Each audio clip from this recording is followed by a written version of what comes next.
Cuando la Major League Baseball introdujo topes a la inversión que podían hacer los clubes en el reclutamiento internacional, hablamos de 2012-2013, se temió lo peor. Se creyó que se iba a reducir el número de firmas y el dinero que se iba a destinar a los fichajes. Pero una década después, los números desmienten eso. Más firmas y más dinero. De hecho, casi el doble de ese primer tope de ese 2012-2013. En 2023, los equipos superaron los 169 millones de dólares. Por ejemplo, ese 2011-2012, que fue el último año sin límite, un equipo como Texas destinó sobre los 17 millones de dólares en prospectos como Nomar Mazara, Jairo Veras, Ronald Guzmán, Joander Méndez y Pedro Payano. Bueno, ese año la inversión conjunta fue de 96 millones de dólares. Era una época donde clubes como Baltimore, como Milwaukee, como los Marlins eran tímidos en la inversión. No destinaban tantos recursos a el fichaje internacional.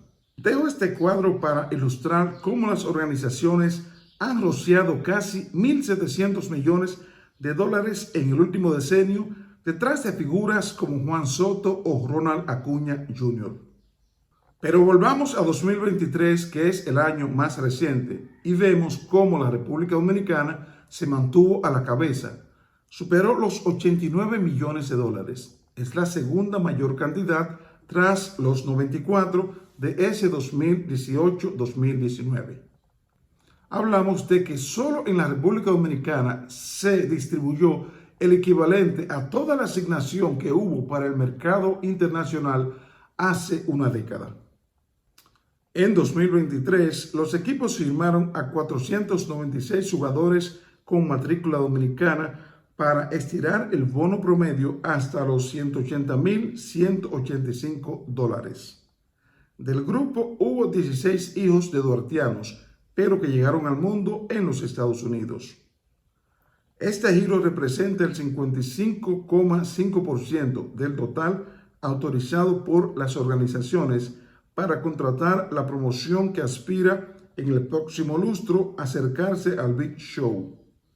Venezuela, histórico segundo destino, vio cómo en 2023 se firmaron a 375 jugadores de los suyos por poco más de 48 millones de dólares para quedarse con el 28% del dinero. Los chamos que tuvieron en el receptor Ethan Salas al bono más alto de toda la clase recibieron un pago promedio de 129.706 dólares. Luego llegó Cuba con 14 millones y más abajo en la tabla vemos a Bahamas, Taiwán, México, Corea del Sur y Panamá. De acuerdo con el reporte de la Major League Baseball, hubo 69 jugadores que superaron el umbral de los 300 mil dólares. Entre ellos, 24 que consiguieron al menos $1 millón. Ese grupo, es decir, el que superó los 300.000, se llevó $72.571.000, es decir, el 81% del total destinado por los clubes, si bien ellos solo representan el 14% del total de firmados. Felnin Celestén se llevó el pago más alto con 4,7 millones por los Marineros. Tras él llegó Emmanuel Bonilla de los Blue Jays con 4,1 millones, Briley Guerrero de los Rays con 3,7 y Jesús Cava de los Phillies con 3 millones de dólares. Como todo negocio y con este mercado abierto, los clubes no están obligados a gastar todo el dinero que tienen autorizado. En esa década hemos visto cómo se han profesionalizado, cómo el sistema ha evolucionado, cómo se pueden cambiar las asignaciones, cómo una firma de un jugador con oferta calificada en Estados Unidos impacta el presupuesto que se asigna a cada club para el mercado internacional, que es dominado básicamente por América Latina. ¿Qué otra lección nos ha dejado esta primera década con el cierre? De que esos temores que habían, que siempre suelen haberlo cuando se busca regularizar algo, de que va a afectar el número de firma, el número de inversión, se quedaron en el vacío. El mismo temor que suele haber cuando se habla de un draft internacional. De hecho, en la más reciente propuesta de la Major League, se planteaba que si se aceptaba el draft internacional, habían montos asignados fijos, es decir, si Major League destinaba 180 millones para el fichaje internacional, ese dinero había que invertirlo en esas 600 selecciones, 400, las que fueran. Era un dinero garantizado. Con el sistema actual no.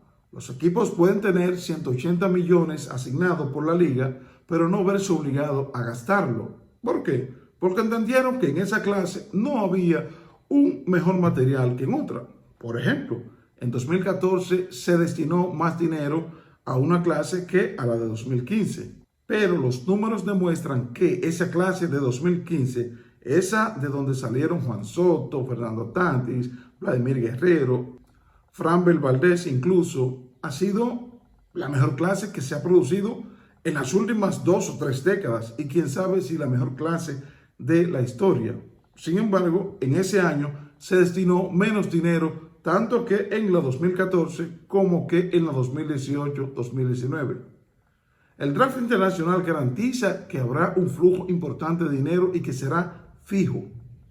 Esos temores que suelen venderse, esa catástrofe, esa tragedia, ese apocalipsis que suele crearse cuando hay un cambio en el sistema, la experiencia tiene como que enseñarnos a ser más realista, aterrizar más, oír más, plantear mejor las cosas, porque vivir con esa histeria de que esto va a destruir el sistema, que esto va a triturar cientos de empleos, desde el scouting hasta los entrenadores, es complicado. Lo más difícil es prevenir el futuro. El ser humano vive con una obsesión por saber qué va a pasar más adelante, cómo va a afectar el negocio.